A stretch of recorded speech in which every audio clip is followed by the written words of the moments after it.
नमस्कार दोस्तों, exam toppers अड्डा में आपका स्वागत है। दोस्तों, इस सेशन के माध्यम से हम सितंबर महीने की मोस्ट इंपोर्टेंट करंट अफेयर पर चर्चा करेंगे। आगे आइए शुरू करते हैं। विपो ग्लोबल इनोवेशन इंडेक्स 2022 में भारत की क्या रैंकिंग है?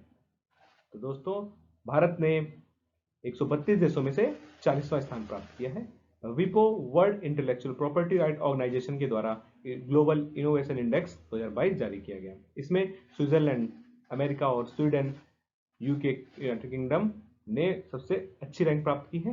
स्विट्जरलैंड ने टॉप किया है। आगे चलते हैं। और भारत ने हमारे 40वां स्थान प्राप्त किया है। भारत के नए अटॉर्नी जनरल नियुक्त हुए हैं आर वेंकटर मणि जी, जिनको 3 साल के लिए नियुक्त किया गया है। ये के वेणुगोपाल जी का स्थान लेंगे। 17 सितंबर 2022 जो कि नरेंद्र मोदी जी के जन्म दिवस पर नरेंद्र मोदी जी ने प्रोजेक्ट चीता के तहत 8 चीतों को मध्य प्रदेश के किस अभ्यारण्य में रिलीज किया? तो जानेंगे। कूनो नेशनल पार्क जो कि श्योपुर में है, यहाँ पर प्रधानमंत्री नरेंद्र मोदी ने इन चीतों को रिलीज किया। जानते हैं, ये नामीबिया से भारत लाए गए थे ये चीते, और उस विमान का नाम भी याद रखेंगे। उस विमान का नाम है बोइंग, जिसके माध्यम से ये भारत लाए गए। आगे चलेंगे। किस राज्य को आयुष्मान उत्कृष्टता पुरस्कार 2022 सम्मानित किया गया? तो हमारे उत्तर प्रदेश को आयुष्मान उत्कृष्टता पुरस्कार 2022 से सम्मानित किया गया। हिंदुस्तान एरोनॉटिक्स लिमिटेड HAL की एकीकृत क्रायोजेनिक इंजन निर्माण सुविधा का उद्घाटन किस शहर में किया गया? तो अब बेंगलुरु में किया गया। बेंगलुरु में राष्ट्रपति द्रौपदी मुर्मू जी द्वारा इसका उद्घाटन किया गया। किस राज्य ने राज्य का जनजातीय विश्व कोश इंसाइक्लोपीडिया ऑफ ट्राइब्स जारी किया है? उड़ीसा ने जारी किया है। याद रखेंगे, इंपॉर्टेंट है। उड़ीसा ने इंसाइक्लोपीडिया ऑफ ट्राइब्स जारी किया है। उड़ीसा के मुख्यमंत्री हैं नवीन पटनायक। प्रधानमंत्री गरीब कल्याण अन्न योजना क्या है, जिसे हाल ही में दिसंबर 2022 तक बढ़ा दिया गया? तो दोस्तों, 26 मार्च 2020 को यह योजना प्रारंभ की गई भारत सरकार द्वारा, नरेंद्र मोदी जी द्वारा। और इसकी जो डेट है, इसको विस्तारित करके 31 दिसंबर 2022 तक कर दिया गया है। यह इंपॉर्टेंट है, कब तक बढ़ा दिया गया है? तो 31 दिसंबर 2022 तक। इसका पूरा नाम है प्रधानमंत्री गरीब कल्याण अन्न योजना। शॉर्ट फॉर्म में इस तरह से लिखा जाता है, तो कंफ्यूज मत होइएगा। आगे चलते हैं। पुल्लम पारा भारत की पहली डिजिटल साक्षर पंचायत बन गई है। डिजिटली साक्षर panchayat, first digitally literate panchayat बनी है पुल्लम पारा। ये कहां पर है? तो किस राज्य में है? तो केरल में स्थित है। यहां पर सभी निवासियों के बीच पूर्ण डिजिटल साक्षरता प्राप्त करने वाली देश की पहली पंचायत बन गई है।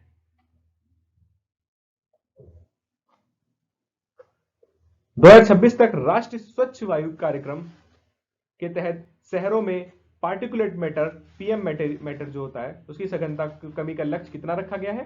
तो दोस्तों, केंद्रीय पर्यावरण मंत्रालय ने 2026 तक जो PM मटेरियल है इसकी सांद्रता को 40% कम करने का लक्ष्य रखा हुआ है। इससे पहले 2024 तक लक्ष्य था 20 से 30% तक कमी करने का।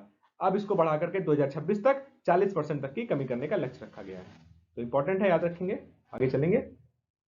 हाल ही में खबरों में रहा ऑपरेशन गरुड़ संबंधित है, तो ऑपरेशन गरुड़ संबंधित है CBI से, केंद्रीय जांच ब्यूरो से। इसके तहत अब इस ऑपरेशन के तहत अवैध मादक पदार्थों की तस्करी को रोकना इसका उद्देश्य है। इसमें इंटरपोल और नारकोटिक्स के सहयोग से ये ऑपरेशन चलाया जा रहा है, जिससे हिंद महासागर क्षेत्र में जो नशीली दवाइयां हैं या मादक पदार्थ हैं इनको रोकने के लिए। आगे चलेंगे। माफ करिएगा, राष्ट्रीय भ्रष्टाचार विरोधी आयोग विधेयक किस देश में पारित किया जा रहा है? तो दोस्तों, यह ऑस्ट्रेलिया से संबंधित है। ऑस्ट्रेलिया के अटॉर्नी जनरल ने हाल ही में राष्ट्रीय भ्रष्टाचार विरोधी आयोग विधेयक पेश किया है। इंपॉर्टेंट है। हाल ही में खबरों में रही तमीरापानी नदी किस राज्य से संबंधित है? तो तमीरापानी नदी तमिलनाडु से संबंधित है। किस केंद्रीय मंत्रालय द्वारा जल दूत ऐप लॉन्च किया गया है? तो ग्रामीण विकास मंत्रालय और पंचायती राज मंत्रालय द्वारा जल दूत ऐप लॉन्च किया गया है। Sample registration system SRS report के अनुसार 2018 से 20 में भारत में किस राज्य का लिंग अनुपात सबसे कम रहा है? तो सबसे कम लिंग अनुपात रहा है उत्तराखंड का। जन्म के समय उत्तराखंड का सबसे कम लिंग अनुपात है। हाल ही में खबरों में रहा ऑपरेशन मेघा चक्र संबंधित है। तो दोस्तों ऑपरेशन मेघा चक्र जो कि सीबीआई की एक ऑपरेशन है, इसके माध्यम से ऑनलाइन बाल यौन सामग्री के प्रसार को रोकना है, जिसके तहत सीबीआई ने 19 राज्य और एक केंद्र शासित प्रदेश के अंतर्गत 26 स्थानों पर तलाशी ली है। आगे चलेंगे। किस राज्य ने राख का उपयोग करके गेंडों के लिए अबॉर्ड ऑफ द यूनिकॉर्न नाम का स्मारक बनाया है? तो असम में बनाया गया है। असम में शिकारियों और अवैध व्यापारियों से संरक्षण अधिकारियों द्वारा एकत्र किए गए लगभग 2500 राइनो हॉर्न को जला करके जो राख बनी है, उसके माध्यम से 3 राइनो की मूर्तियों का निर्माण किया गया, 3 गेंडों की मूर्तियों का निर्माण किया गया, स्मारक का निर्माण किया गया, जिसे अबॉर्ड ऑफ द यूनिकॉर्न कहा जा रहा है। आगे चलेंगे। हाल ही के अध्ययन के अनुसार दुनिया भर के कौन सी प्रजाति सामूहिक रूप से 12 मिलियन टन शुष्क कार्बन यानी कि 12 मिलियन टन कार्बन सिंक का निर्माण करती है? तो वह चींटियों के माध्यम से, चींटियां जो है दुनिया भर में 12 मिलियन टन शुष्क कार्बन का निर्माण करती हैं। आगे चलेंगे। हाल ही में लॉन्च किए गए भारतीय सांकेतिक भाषा डिक्शनरी मोबाइल एप्लीकेशन का नाम क्या है? तो उसका नाम है साइन लर्न। साइन लर्न भारतीय सांकेतिक भाषा डिक्शनरी मोबाइल एप्लीकेशन का नाम है, जिसको सामाजिक न्याय और अधिकारिता मंत्रालय ने जारी किया, बनाया है, लॉन्च किया है। आगे चलेंगे। किस देश ने चंद्रमा पर चेंज साइट वाई नाम के लूनर क्रिस्टल की खोज की है? तो चाइना ने। भारत के में सोलर फॉर्म स्थापित करने वाली पहली ई कॉमर्स कंपनी कौन है? अमेजॉन। अमेजॉन ने राजस्थान में 3 नए सौर फॉर्म्स के साथ भारत में अपनी पहली सौर परियोजना की घोषणा की है। सितंबर 2022 में ऑस्ट्रेलिया नौसेना द्वारा आयोजित बहुराष्ट्रीय सैनिक अभ्यास काकड़ू 2022 में किन भारतीय जहाजों ने हिस्सा लिया? तो आईएनएस सतपुड़ा इंपॉर्टेंट है, और P-81 maritime petrol aircraft. Australia के डरबिन में आयोजित इस सैन्य अभ्यास में 25 देशों ने भाग लिया। कौन सा राज्य पर्यावरण मंत्रियों के राष्ट्रीय सम्मेलन का मेजबान बना? तो वह गुजरात में। प्रधानमंत्री नरेंद्र मोदी ने गुजरात के एकता नगर में पर्यावरण मंत्रियों के राष्ट्रीय सम्मेलन का उद्घाटन किया था। हाल ही में अंतर्राष्ट्रीय सांकेतिक भाषा दिवस कब मनाया जाता है? तो संयुक्त राष्ट्र महासभा ने बाधिर लोगों के मानवाधिकार की प्राप्ति में सांकेतिक भाषा के महत्व के बारे में जागरूकता बढ़ाने के लिए 23 सितंबर, इंपॉर्टेंट डेट है, 23 सितंबर को अंतर्राष्ट्रीय सांकेतिक भाषा दिवस के रूप में घोषित किया है। हाल ही में खबरों में रहा किगाली समझौता किस कार्रवाई संबंधित है? तो किगाली समझौता जो है 1987 में मॉन्ट्रियल प्रोटोकॉल से संबंधित है, जिसको अभी अमेरिका की सीनेट द्वारा पुष्टि की गई है। आगे चल। हाल ही में खबरों में रहा मून लाइटिंग किस क्षेत्र से संबंधित है? तो यह रोजगार क्षेत्र से संबंधित है। भारतीय आईटी कंपनी विप्रो ने 300 कर्मचारियों की सेवाओं को समाप्त कर दिया है, जो कंपनियों के प्रतिस्पर्धियों के लिए काम कर रहे थे। इस प्रकार एक साथ 2 कंपनियों में काम करना, एक साथ 2 प्रतिस्पर्धी कंपनियों में काम करना मून लाइटिंग से संबंधित है। क्रिमिनल प्रोसीजर बिल संबंधित है। केंद्र सरकार ने क्रिमिनल प्रोसीजर आइडेंटिफिकेशन बिल 2022 को अधिसूचित किया है, जो जांच कर रहे पुलिस अधिकारियों को कैदियों के बायोमेट्रिक विवरण एकत्र करने में सक्षम बनाता है। तो बायोमेट्रिक विवरण एकत्रित करने जो कि कैदियों से संबंधित है। स्केल ऐप जिसे हाल ही में लॉन्च किया गया है, किस क्षेत्र के कर्मचारियों के लिए कौशल विकास समाधान प्रदान करती है? स्केल ऐप जो कि skill certification assessment for leather employees, ये ऐप लेदर एम्प्लॉयज के लिए है। केंद्रीय शिक्षा और कौशल विकास मंत्री धर्मेंद्र प्रधान जी ने इसको लॉन्च किया है। ये चमड़ा उद्योग से संबंधित है। हाल ही में खबर में रहे माया किस जानवर की दुनिया की पहली क्लोनिंग है? तो यह वाइल्ड आर्कटिक वोल्फ की क्लोनिंग है। माया के नाम से वोल्फ की क्लोनिंग की गई है। आगे चलेंगे। ऑस्कर पुरस्कार 2023 के लिए 20 सितंबर 2022 को किस गुजराती फिल्म को प्रविष्टि के रूप में भेजने का निर्णय लिया है? तो गुजराती फिल्म का नाम है छेल्लो सो। इसके निर्देशक है पैन नलिन। अस्ताना किस देश की राजधानी है? तो अस्ताना कजाकिस्तान की राजधानी है। कौन सा भारतीय शहर 2022 में ग्लोबल फिनटेक सम्मेलन का मेजबान है? तो भारत का जो मुंबई शहर है यहाँ ग्लोबल फिनटेक सम्मेलन की मेजबानी कर रहा है। विश्व कुश्ती चैंपियनशिप में 4 पदक जीतने वाले पहले भारतीय बन गए हैं। तो भारत के बजरंग पुनिया ने हाल ही में बेलग्रेड में विश्व कुश्ती चैंपियनशिप में 65 किलोग्राम वर्ग में कांस्य पदक जीतकर, इस पदक के साथ बजरंग पुनिया विश्व कुश्ती चैंपियनशिप में 4 पदक जीतने वाले पहले भारतीय बन गए हैं। 2023 में एससीओ संघाई सहयोग संगठन का मेजबान देश कौन है?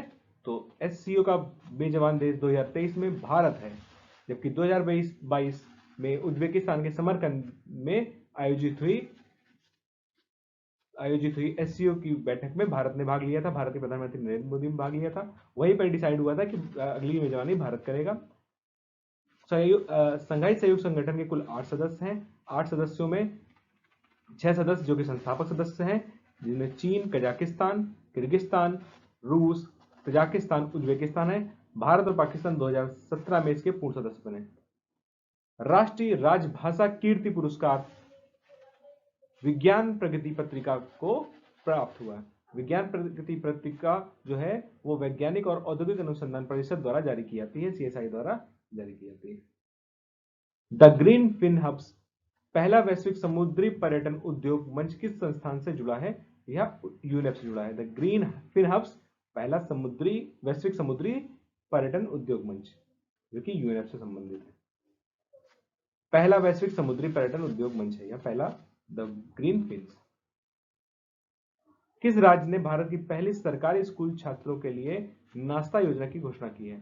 नाश्ता योजना 1 से 5 वर्ष तक के बच्चों के लिए, 1 से 5 तक के कक्षा के बच्चों के लिए तमिलनाडु सरकार ने नाश्ता योजना प्रारंभ की है। भारत ने हाल ही में जैव विविधता संरक्षण पर किस देश के साथ समझौता किया है? तो वह नेपाल के साथ समझौता किया है। शून्य अभियान संबंधित है, तो जो हाल ही में खबरों में रहा लक्ष्य क्या है? तो शून्य अभियान इलेक्ट्रिक वाहनों यानी कि ईवी व्हीकल्स का उपयोग करके वायु प्रदूषण को कम करना इसका लक्ष्य है शून्य अभियान का। फीफा अंडर 17 महिला विश्व कप 2022 की मेजबानी कौन कर रहा है? तो वो भारत कर रहा है। आगे चलते हैं। 2022 में आयोजित अखिल भारतीय राजभाषा सम्मेलन की मेजबानी कौन शहर कर रहा है भारत का? तो सूरत, याद रखिएगा सूरत कर रहा है। जो पूरे देश जो हिंदी दिवस है या पूरे देश में 14 सितंबर को मनाया जाता है। कौन सा भारतीय शहर राष्ट्रीय रक्षा एमएसएमई सम्मेलन और प्रदर्शनी का मेजबान है? तो 2 दिवसीय राष्ट्रीय रक्षा एमएसएमई कॉन्क्लेव और प्रदर्शनी का उद्घाटन हाल ही में कोटा राजस्थान में किया गया।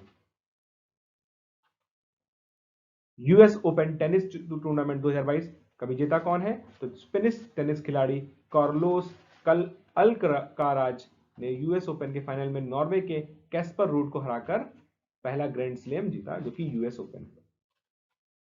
2022 में G20 की अध्यक्षता कौन कर रहा है? किसके पास है? तो इंडोनेशिया कर रहा है, जबकि 2023 में G20 की अध्यक्षता भारत करेगा। और इसकी जो अध्यक्षता भारत करेगा, इसकी बैठक होगी नई दिल्ली में। इंपॉर्टेंट है, न्यू दिल्ली में इसकी बैठक होगी 2023 में सितंबर के महीने में। अंतरराष्ट्रीय डेयरी महासंघ विश्व डेयरी शिखर सम्मेलन कहां आयोजित किया जा रहा है? तो प्रधानमंत्री नरेंद्र मोदी ने ग्रेटर नोएडा में अंतरराष्ट्रीय dairy federation world dairy summit का उद्घाटन किया। तो इंपॉर्टेंट है दोस्तों, कहां पर किया गया? तो ग्रेटर नोएडा में किया गया। हाल ही में भारतीय वायुसेना के चिनूक हेलीकॉप्टर को उड़ाने वाली पहली महिला पायलट बनी है पारुल भारद्वाज और स्वाति राठौर। इंपॉर्टेंट है, पारुल भारद्वाज और स्वाति राठौर। कौन सा राज्य पहले भारत में सतत तटीय प्रबंधन पर राष्ट्रीय सम्मेलन का मेजबान है? तो भुवनेश्वर, उड़ीसा भारत में सतत तटीय प्रबंधन पर राष्ट्रीय सम्मेलन की मेजबानी कर रहा है। भारत के सबसे लंबे रबर डैम गयाजी बांध का उद्घाटन किस राज्य में किया गया है? तो बिहार के मुख्यमंत्री नीतीश कुमार ने फाल्गु नदी पर भारत के सबसे लंबे रबर बांध गयाजी बांध का उद्घाटन किया। यूएनडीपी के मानव विकास सूचकांक 2021 में भारत को कौन सी रैंक प्राप्त हुई है? तो 2021 मानव विकास सूचकांक में भारत 191 देशों में 132वें स्थान पर है। संयुक्त राष्ट्र विकास कार्यक्रम की एक रिपोर्ट के अनुसार जीवन प्रत्याशा में गिरावट के कारण, किसमें गिरावट के कारण? जीवन प्रत्याशा में गिरावट के कारण देश में के प्रदर्शन में पिछले स्तर से गिरावट आई है। 2022 में रिपोर्ट में भारत 189 देशों में 179 देशों में 131वें स्थान पर था। आगे चलते हैं। भारत का कौन सा खिलाड़ी हाल ही में डायमंड लीग चैंपियन बना है? तो नीरज चोपड़ा, जिन्होंने 88.44 मीटर की थ्रो के साथ भारत के पहले डायमंड ट्रॉफी विजेता बने हैं। चोपड़ा ने इससे पहले 98.08 मीटर थ्रो फेंक कर लुसाने डायमंड लीग जीती थी। 2022 के लिए फॉर्चून इंडिया की इंडियाज रिचेस्ट सूची में किस व्यवसायी को पहले स्थान पर रखा गया है? तो फॉर्चून इंडिया की 2022 के लिए इंडियाज रिचेस्ट की सूची में गौतम अडानी को 10.29 ट्रिलियन रुपए की संपत्ति के साथ पहले स्थान पर रखा। भारत में स्थित 142 अरबपतियों की संपत्ति सामूहिक रूप से 832 बिलियन अमेरिकी डॉलर है। फोर्ब्स की रियल टाइम अरबपतियों की सूची के अनुसार एशिया के सबसे अमीर व्यक्ति गौतम अडानी ने हाल ही में अमेजॉन के संस्थापक जेफ बेजोस के पीछे छोड़ते हुए तीसरा स्थान ग्रहण किया विश्व में। निश्चय 2.0 पोर्टल जिसे हाल में लॉन्च किया गया है किस बीमारी से संबंधित है? निश्चय भारतीय राष्ट्रपति द्रौपदी मुर्मू प्रधानमंत्री टीबी मुक्त भारत अभियान निश्चय 2.0 पोर्टल लॉन्च किया गया है। केंद्रीय स्वास्थ्य और परिवार कल्याण मंत्रालय ने 2025 तक टीबी से भारत को मुक्त करना लक्ष्य रखा है। केंद्रीय पर्यावरण मंत्रालय ने किस राज्य के लिए नई तटीय क्षेत्र प्रबंधन योजना को मंजूरी दी है? तो वन, पर्यावरण और जलवायु मंत्रालय ने हाल ही में कर्नाटक के लिए नई तटीय क्षेत्र प्रबंधन योजना को मंजूरी दी है। वित्त मंत्री के आंकड़ों के अनुसार मार्च 2022 तक भारत का विदेशी ऋण कितना है? केंद्रीय वित्त मंत्रालय की status report on India's external डेब्ट 2021-22 के अनुसार मार्च 2022 तक भारत का विदेशी ऋण सालाना आधार पर 8.2% से बढ़कर 620.7 अरब डॉलर हो गया है। किस कंपनी ने इनकोवैक नामक भारत का पहला इंट्रानेजल कोरोना वैक्सीन विकसित किया है? तो भारत बायोटेक ने विकसित किया है इनकोवैक। कौन सा शहर UNESCO global network of learning sites में शामिल हो गया? तो भारत के 3 शहर तेलंगाना के वारंगल, केरल का त्रिशूर और Nilambur UNESCO global network of learning sites में शामिल हो गए हैं। 44 देशों के 77 शहर हाल ही में इस सूची में शामिल हुए हैं। शहरों को स्थानीय स्तर पर अपने समुदायों में आजीवन सीखने को बढ़ावा देने के लिए उत्कृष्ट प्रयासों के सम्मान में इस सूची में शामिल किया गया है। हाल ही में कौन सा राज्य संपत्ति पंजीकरण को डिजिटलाइज करने वाला पहला राज्य बन गया है? तो वह महाराष्ट्र बन गया है संपत्ति पंजीकरण को डिजिटलाइज करने वाला। प्रधानमंत्री श्री योजना जिसे हाल ही में लॉन्च किया गया है किस क्षेत्र से संबंधित है? प्रधानमंत्री नरेंद्र मोदी ने राइजिंग इंडिया योजना के लिए प्रधानमंत्री स्कूल यानी प्रधानमंत्री श्री की घोषणा की है। इस योजना के तहत देश भर के 14,500 स्कूलों को पीएम श्री स्कूलों के रूप में अपग्रेड किया जाएगा। लिंज ट्रेस को किस देश के नए प्रधानमंत्री के रूप में नामित किया गया है? तो कंजर्वेटिव पार्टी के नेता लिंज ट्रेस को यूनाइटेड किंगडम यूके की नए प्रधानमंत्री के रूप में नामित किया गया है। इंपॉर्टेंट हो जाता है दोस्तों, यूके नए प्रधानमंत्री कौन है? तो लिंज ट्रेस। प्री प्राइमरी स्तर पर न्यू एजुकेशन पॉलिसी लागू करने वाला भारत का पहला राज्य बन गया है उत्तराखंड। इंपॉर्टेंट है। आगे चलते हैं। 15-16 सितंबर 2022 को कहां पर हरित और स्वस्थ परिवहन हेतु सतत और अभिनव वित्त पर इनसाइट अंतरराष्ट्रीय सम्मेलन 2022 आयोजित किया गया? तो नई दिल्ली में इनसाइट अंतरराष्ट्रीय सम्मेलन 2022 आयोजित किया गया जो कि स्वस्थ परिवहन हेतु सतत और अभिनव वित्त पर केंद्रित है। आगे चलते हैं। IMF के नवीनतम आंकड़ों के अनुसार कौन सा देश दुनिया की 5वीं सबसे बड़ी अर्थव्यवस्था बन गया है? 5वीं सबसे बड़ी अर्थव्यवस्था कौन सा देश बना है? तो IMF के आंकड़ों के अनुसार भारत 2021 की अंतिम तिमाही में यूनाइटेड किंगडम को पीछे छोड़ते हुए दुनिया की 5वीं सबसे बड़ी अर्थव्यवस्था बन गया है। भारत की पहली नाइट स्काई सेंचुरी किस राज्य केंद्र शासित प्रदेश में स्थापित की गई? इंपॉर्टेंट है नाइट स्काई सेंचुरी। तो विज्ञान और प्रौद्योगिकी विभाग ने लद्दाख में भारत की पहली नाइट स्काई सेंचुरी स्थापित की है। नेशनल ग्रीन ट्रिब्यूनल ने कचरा प्रबंधन नियमों का उल्लंघन करने के लिए किस राज्य को 3500 करोड़ रुपए के जुर्माना लगाया है? एनजीटी ने 3500 करोड़ का जुर्माना किस पर लगाया है? तो वह वेस्ट बंगाल के ऊपर 3500 करोड़ का जुर्माना लगाया है। एनसीआरबी की नवीनतम रिपोर्ट के अनुसार सबसे अधिक राजद्रोह के मामले किस राज्य में दर्ज किए गए हैं? तो रिपोर्ट के अनुसार आंध्र प्रदेश में सबसे अधिक राजद्रोह के मामले दर्ज किए गए हैं। चिड़ियाघर प्राधिकरण द्वारा किस चिड़ियाघर को भारत का सर्वश्रेष्ठ चिड़ियाघर घोषित किया गया? भारत का सर्वश्रेष्ठ चिड़ियाघर कौन सा घोषित किया गया है? तो वह है दार्जिलिंग चिड़ियाघर, जो कि पश्चिम बंगाल में। किस भारतीय राज्य केंद्र शासित प्रदेश ने देश का पहला वर्चुअल स्कूल लॉन्च किया? देश का पहला वर्चुअल स्कूल दिल्ली के मुख्यमंत्री अरविंद केजरीवाल ने देश का पहला वर्चुअल स्कूल लॉन्च किया है, जिसे दिल्ली मॉडल वर्चुअल स्कूल नाम दिया गया है।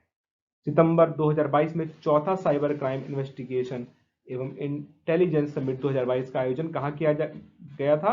यह भोपाल में किया गया, भोपाल मध्य प्रदेश।